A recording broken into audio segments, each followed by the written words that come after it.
Oh my god! Wow!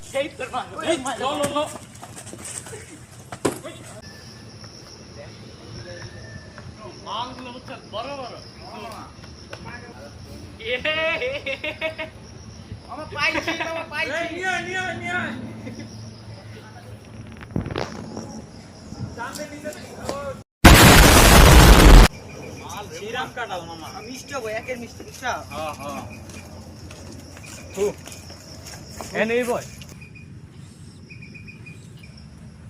আমার খাওয়া দি সিরা মিষ্টি বুঝিস পড়া করলে নাই তো শেষ হয় খাইতেছি যে কেউ যদি বদ্ধ দেয় গাছ কার আল্লাহ কাঁঠাল কার আল্লাহ খাইলে পাপ কার গাছওয়ালা